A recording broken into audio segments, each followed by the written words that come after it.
Hello, dear viewers. Assalamu alaikum and good afternoon to all of you.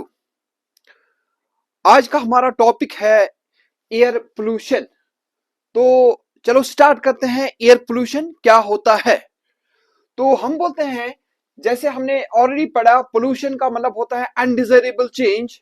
तो यहाँ पे अब हम देखते हैं जो ये अनडिजायरेबल चेंज होता है, ये यहाँ पे किस में होता है? क्या ये वाटर में होता है?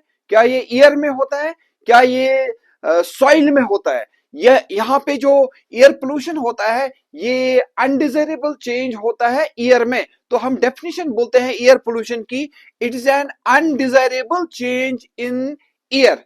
तो एयर जो होता है, जो एटमॉस्फेयर होता है, इसमें physical, chemical and biological characteristics होते हैं। तो चाहे वो फिजिकल कैरेक्टरिस्टिक हो एयर का, चाहे वो केमिकल कैरेक्टरिस्टिक हो एयर का, चाहे वो बायोलॉजिकल कैरेक्टरिस्टिक हो एयर का, उसमें यहाँ पे एक अनडिजायरेबल चेंज आता है, एक हार्मफुल चेंज आता है। तो उस हार्मफुल चेंज से क्या हो जाते हैं? तो उससे सफर हो सकते हैं ह्यूमंस भी। फॉर एग्जाम्पल, अगर कोई हार्मफुल गैस प्रेजेंट होगा, जैसे कार्बन मोनोऑक्साइड प्रेजेंट होगा हमारे एटमॉस्फेयर में, हमारे एयर में, तो उससे क्या हो जाता है? उससे कार्बन डाइऑक्साइड पॉइजनिंग हो जाती है, या कार्बन मोनोऑक्साइड पॉइजनिंग हो जाती है। तो इससे लिविंग ऑर्गेनिज्म जो होते हैं, या ह्यूमंस हम बोल सकते हैं, उनकी डेथ हो सकती है। तभी हम बोलते हैं ये एक अनडिजायरेबल चेंज होता है एयर में, और ये इफेक्ट करता है, उस अनडिजायरेबल चेंज से ह्यूमंस को भी ये इफेक्ट कर सकता है, ये अदर लिविंग ऑर्गेनिजम्स को भी इफेक्ट कर सकता है, या ये प्लांट्स को भी इफेक्ट कर सकता है, या हम बोल सकते हैं ऑल टुगेदर ये हमारे जो बायोस्फीयर जो है उसको ये इफेक्ट करता है। तो फिर हम बोलते हैं इस एयर पोल्यूशन में बेसिकली क्या होता है? इसमें एडिशन होता है। There is the addition of particles.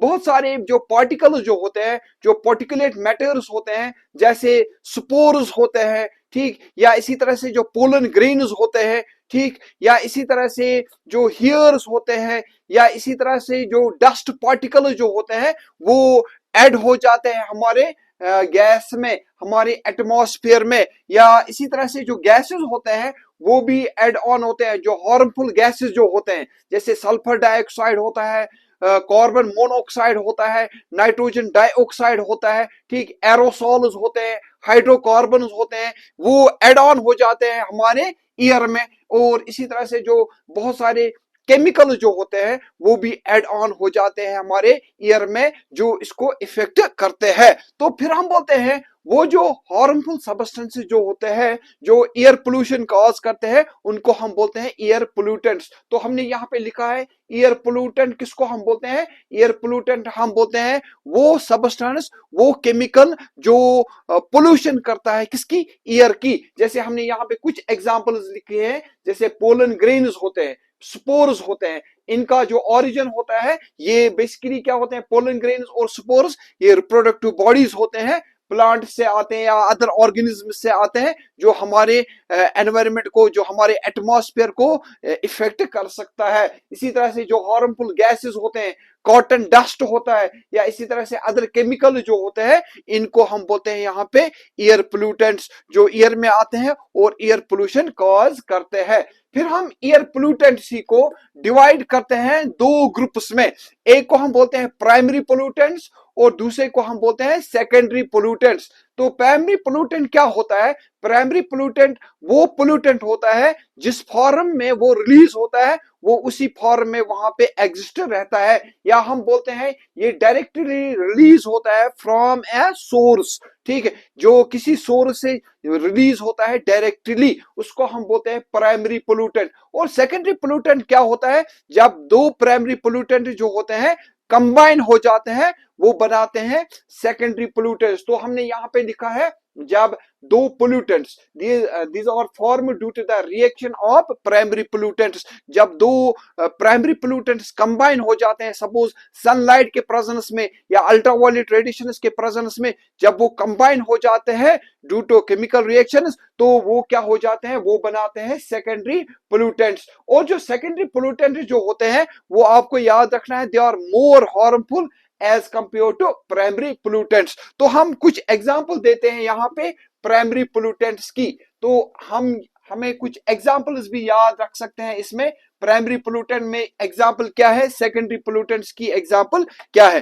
Primary pollutants में हम बोल सकते हैं एग्जांपल जैसे पार्टिकुलेट मैटर होता है। पार्टिकुलेट मैटर होता है, हम लिख रहे हैं यहाँ पे पार्टिकुलेट मैटर। पार्टिकुलेट मैटर में जैसे पार्टिकुलेट मैटर में हम लिख सकते हैं फॉर एग्जांपल जैसे डस्ट होता है, डस्ट होता है। इसी तरह से जो हेयर्स होते हैं, स्मॉल स्मॉल हेयर्स जो होते हैं वो होते हैं यहाँ पे। स्पोर्स होते हैं, ठीक, वो आते हैं किसमें, पार्टिकुलेट मैटर में। इसी तरह से जो पोलन्स होते हैं वो आते हैं पार्टिकुलेट मैटर में। तो वो कॉन्स्टिट्यूट करता है प्राइमरी पोल्यूटेंट। इसी तरह से other examples of the primary pollutants और कार्बन डाइऑक्साइड होता है, वो भी एक प्राइमरी पोल्यूटेंट है। कार्बन मोनोऑक्साइड होता है, CO, कार्बन मोनोऑक्साइड होता है, वो भी एक प्राइमरी पोल्यूटेंट है। इसी तरह से नाइट्रोजन डाइऑक्साइड जो होता है वो भी प्राइमरी पोल्यूटेंट है। इसी तरह से सल्फर डाइऑक्साइड जो होता है वो भी प्राइमरी पोल्यूटेंट है। इसी तरह से हाइड्रोकार्बन जो है, हाइड्रोकार्बन जो होते हैं, हाइड्रोकार्बन जो होते हैं जैसे मीथेन वगैरह, ठीक, मीथेन एक्स्ट्रा जो होते हैं वो भी किस में आते हैं, वो भी आते हैं प्राइमरी पोल्यूटेंट्स में। You can trace more other examples of the primary pollutants. तो सेकेंडरी पोल्यूटेंट जो होते हैं ये वो पोल्यूटेंट्स होते हैं जो बनते हैं due to reaction of primary pollutants. जो इंपॉर्टेंट एग्जांपल आता है इसमें वो है स्मोक। जो फॉग वगैरह प्रोड्यूस होता है वो कैसे प्रोड्यूस होता है, जब वाटर वेपर्स एयर में आते हैं, जो स्मोक होता है वो इसके साथ कंबाइन होता है, या डस्ट पार्टिकल जो होते हैं वो इसके साथ कंबाइन होता है तो वो स्मोक बनाता है, ठीक। इसी तरह से यहाँ पे जो सेकेंडरी पोल्यूटेंट जो है इसमें आ सकते हैं जो ओजोन होता है हमारा। ओजोन जो है वो भी एक बेस्ट एग्जांपल है किसकी, सेकेंडरी पोल्यूटेंट की। इसी तरह से पैन पर oxy acyl nitrate, PAN, pan का मतलब होता है पर ऑक्सी एसाइल नाइट्रेट, ये भी आता है शाबाश किसमें, इस सेकेंडरी पोल्यूटेंट में। या इसी तरह से हम बोल सकते हैं जो एरोसोल जो होते हैं, एरोसोल जो होते हैं, ठीक, वो भी आ सकते हैं इस सेकेंडरी पोल्यूटेंट में। These are some of the important examples of secondary pollutants. और फिर हम बोलते हैं जो एयर पोल्यूशन जो होता है वो किसकी वजह से होता है, what are the causes of the air pollution. तो एयर पोल्यूशन के दो कॉजेज होते हैं, एक को हम बोलते हैं नेचुरल एयर पोल्यूशन और दूसरा होता है एंथ्रोपोजेनिक, या जिसको हम बोलते हैं मैन मेड एयर पोल्यूशन। तो natural pollution as the word suggest, ये वो पोल्यूशन होता है जो होता है naturally, which occurs naturally. For example कभी कभार क्या होता है, फॉरेस्ट फायर्स होते हैं, जो फॉरेस्ट जो होता है उनमें क्या हो जाता है, फायर्स लग जाते हैं, तो वो पूरा फॉरेस्ट कवर जो होता है वो बर्न होता है, तो उससे बहुत सारे जो हार्मफुल गैसेज जो होते हैं वो एंटर करते हैं हमारे एटमॉस्फेयर में। तो वो एक एग्जांपल है नेचुरल पोल्यूशन की। इसी तरह से कभी कभार डस्ट स्टॉर्म्स आते हैं, ठीक, या इसी तरह से कभी कभार वॉल्केनिक इरप्शंस होते हैं, तो वो सारे के सारे एग्जांपल्स आते हैं नेचुरल पोल्यूशन में। तो नेचुरल पोल्यूशन में सिंपली क्या याद रखना है, वो पोल्यूशन जो होता है naturally which occurs due to nature itself, तो उनको हम बोलते हैं नेचुरल पोल्यूशन। दूसरा होता है एंथ्रोपोजेनिक या मैन मेड एक्टिविटी की वजह से, उनको हम बोलते हैं man made man made pollution या man made air pollution. For example हम बहुत सारे व्हीकल जो आता है वो चलाते हैं, तो इससे बहुत सारा जो गैस होता है, स्मोक जो होता है,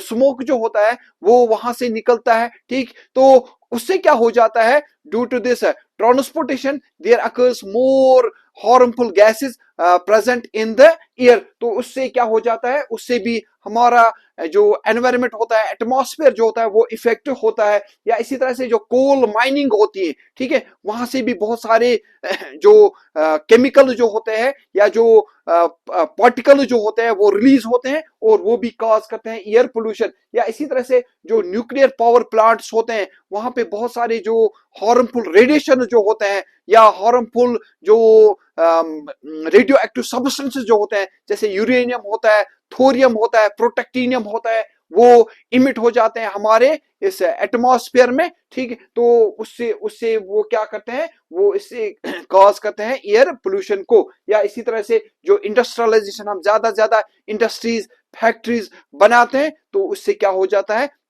उससे हमारा एटमॉस्फेयर जो होता है वो डायरेक्टली इफेक्ट होता है। तो हम सिंपली बोल सकते हैं जो एयर पोल्यूशन जो की जो काजेस होते हैं वो होते हैं both natural and man made. तो सबसे जो इंपॉर्टेंट है वो है इफेक्ट्स ऑफ एयर पोल्यूशन, जो मेनली पूछा जाता है जो भी एग्जाम्स होते हैं। तो फर्स्ट वन इज जो पल्मोनरी प्रॉब्लम्स, जो फर्स्ट प्रॉब्लम जो होता है because of air pollution, that is pulmonary problems. Pulmonary problems का मतलब होता है जो हमारा रेस्पिरेटरी ट्रैक जो होता है, जो हमने ऑलरेडी पढ़ा है, जो नोज से लंग्स तक जो आता है एक ट्रैक सिस्टम ऑफ ऑर्गन्स, तो वो उसको इफेक्ट करता है। उससे क्या हो जाता है, एक प्रॉब्लम है, एक डिजीज है जिसको हम बोलते हैं न्यूमोनिया या न्यूमोकोनियोसिस, ठीक। उससे हमारे जो लंग जो होते हैं वो इफेक्ट होते हैं। उससे जो ऑक्सीजन का जो ट्रांसपोर्ट होता है या जो गैसेस का ट्रांसपोर्ट हो जाता है, उससे इफेक्ट हो जाता है।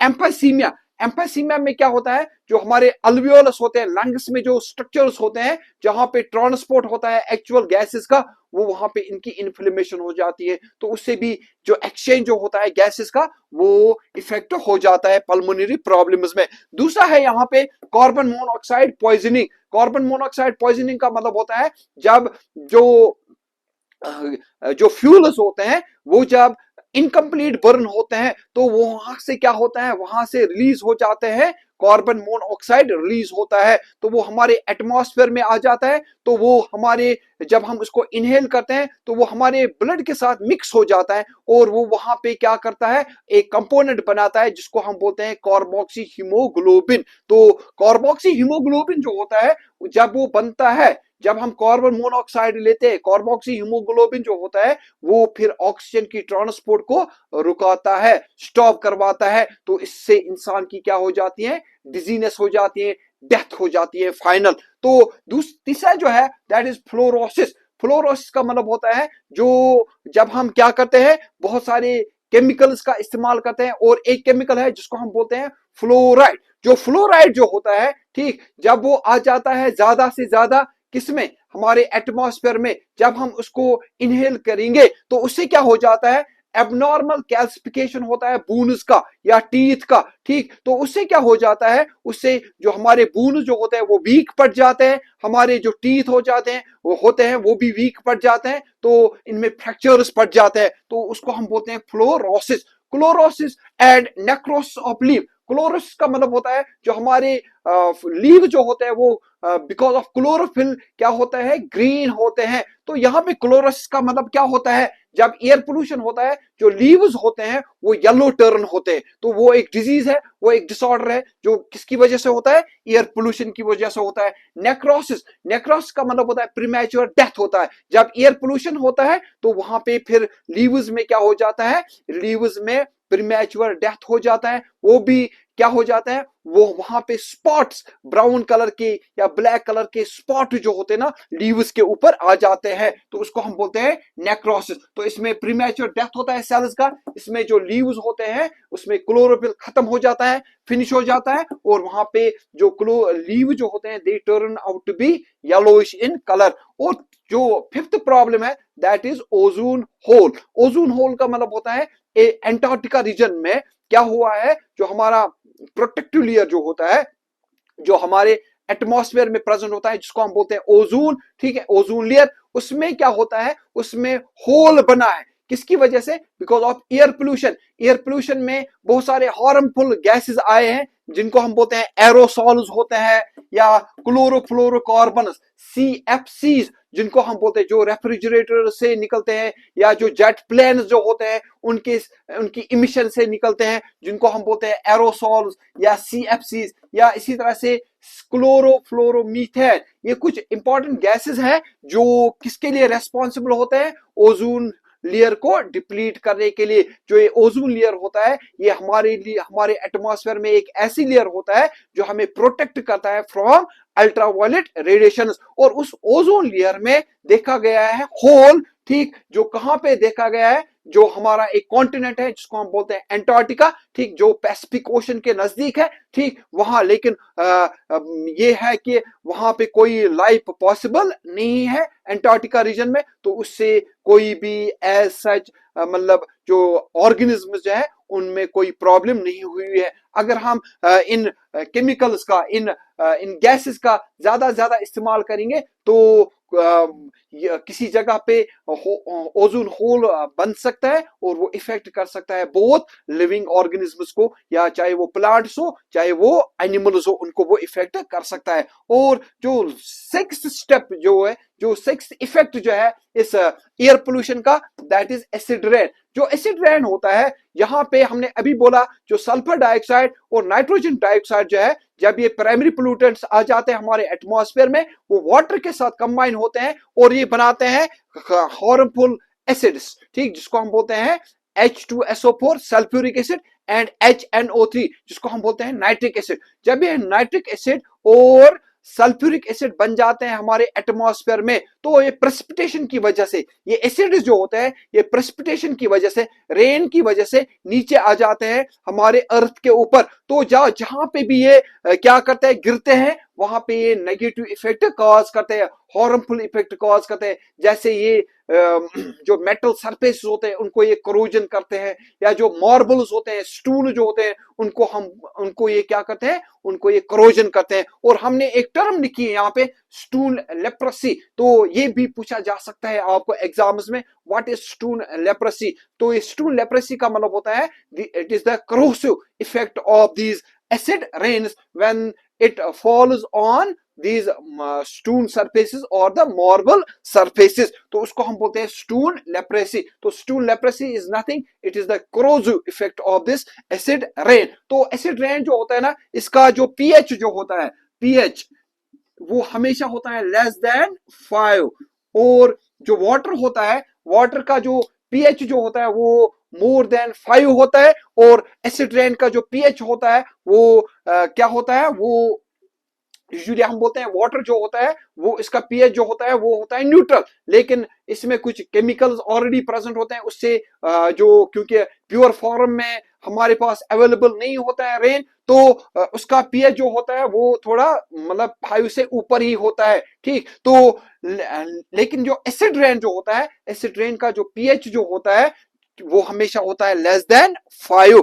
और सबसे इंपॉर्टेंट इस एयर पोल्यूशन का सबसे जो इंपॉर्टेंट पॉइंट है वो ये है Bhopal gas tragedy. Bhopal gas tragedy जो है ये एक ऐसी ट्रेजेडी है जो दिसंबर 1984 में हुआ था, और इसमें बहुत सारे जो लोग जो है वो भोपाल में एक गैस की वजह से, एक गैस के रिलीज होने की वजह से बहुत सारे लोग मर गए थे। तो वो जो गैस रिलीज हुआ था उसका नाम क्या है, उसका नाम है मीथाइल आइसोसायानेट। इसको हम बोलते हैं मीथाइल आइसोसायानेट, ये याद रखना है आपको, मीथाइल आइसोसायानेट। जो कहां से रिलीज हुआ था, जो रिलीज हुआ था भोपाल गैस ट्रेजेडी की वजह से। ये लोग वहां पे उस फैक्ट्री में काम करते थे और वहां पे रिलीज हुआ था इस गैस का, और इससे बहुत सारे लोग जो है वो मरे थे। और ये डेट याद रखना है, ये दिसंबर 1984 में हुई थी एक ट्रेजेडी। होप आपको ये समझ आया होगा। Thanks, have a nice day.